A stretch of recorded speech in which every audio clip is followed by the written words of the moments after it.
Okay, so here we're looking at Standard Warrior. So this deck is also really good. It's a Mechathon deck, as you can see. It's slightly unusual from most Mechathon decks in that it features the Undertaker, right?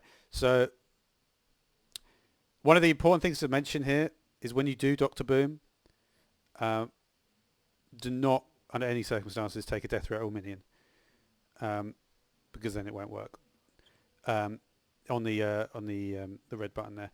But that's literally the most important thing to mention. Well, the other important thing is the actual win condition. The win condition is you have to do Inner Rage and then a Devastate. So what it means is that during the game you have to make sure you know you're keeping track of your Inner Rage, your Devastate, and your Whirlwind numbers, right? So for instance, like um, you can if you needed to on a turn, you really wanted to get rid of something that was very difficult to get rid of.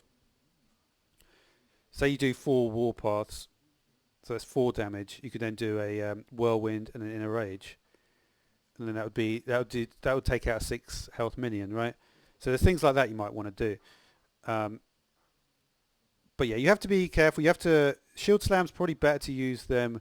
Use them when you're in a good moment, basically. Um, after a shield block, perhaps. Um, but yeah, other than that, this is I suppose slightly more unusual card to use. Very useful with the Scrap Hound. You can combo it as well with Ziliax, of course. So, for instance, you get a huge amount of armor back. And remember that you're combining the two effects, right? Especially if you do you magnetize the Scrap Hound with Ziliax. So it's getting the life steal, but it's also getting the armor as well.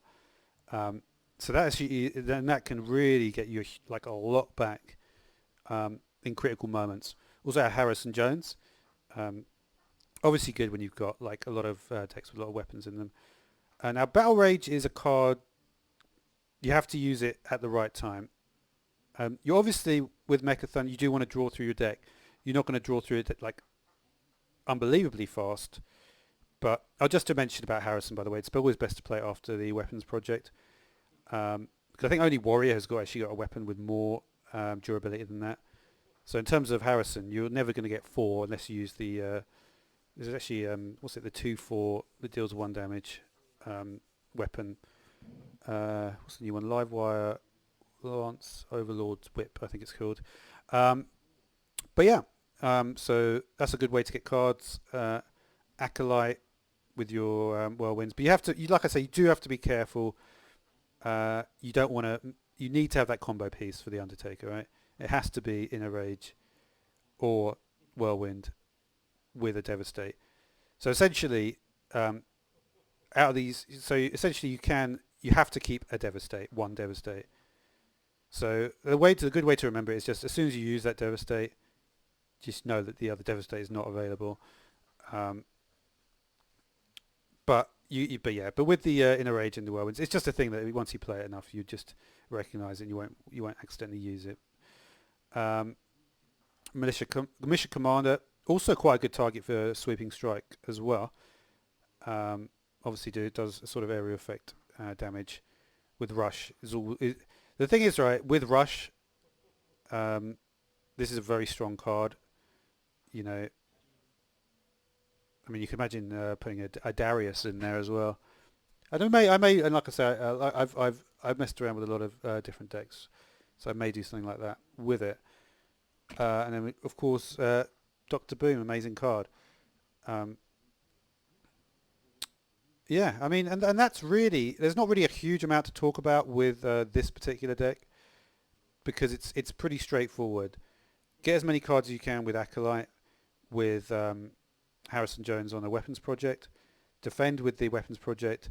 You can do Weapons Project into Shield Slam. So basically, I guess if we're talking about early game, often you'll want to take care of something in the early game with the Shield Slam. You'll always be able to have armor and combo your armor, right? That's part of the Warpath. If you feel there's going to be loads of little minions out there's going to be loads of Murlocs or something. Might just want to wait for the right moment. Don't let that Tide Crawler get too big, and then just destroy them all. That can there's that moment, isn't there, in these sorts of games where once you reset it, at like 5 or 6, the momentum just goes completely to the other side, and you feel that you're probably going to win. And yeah, and just with Mechathon, so with the actual Mechathon, with the the one turn kill thing, obviously you need to get Mechathon out and make sure Mechathon dies. I mean, that's part of the real technique in playing this deck. It's making sure you've got nothing left, because you have to have nothing there once you play. So you have 3 cards in your hand. Your deck is empty. It's Undertaker, Inner Rage, Devastate, Undertaker, Whirlwind, Devastate, right? But how do you get to that stage, right?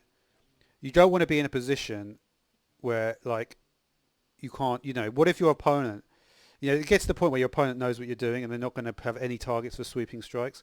Make sure you get those sweeping strikes out. Even if you don't, even if you put 2 on the same thing, even if there was no other situation before, you're just doing, like, your last few turns before you get the combo will look a bit absurd, because they won't make any sense, apart from in the fact you're just trying to, I mean, they will make sense, obviously, because it'll be obvious you're just trying to dump your hand. But yeah, sometimes you will just need to do that.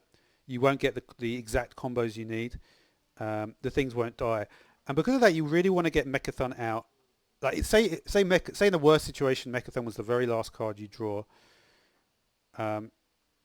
It's always important to look like it's like a desperation play, right? You're just trying to get, obviously we'll have rush, so that's good.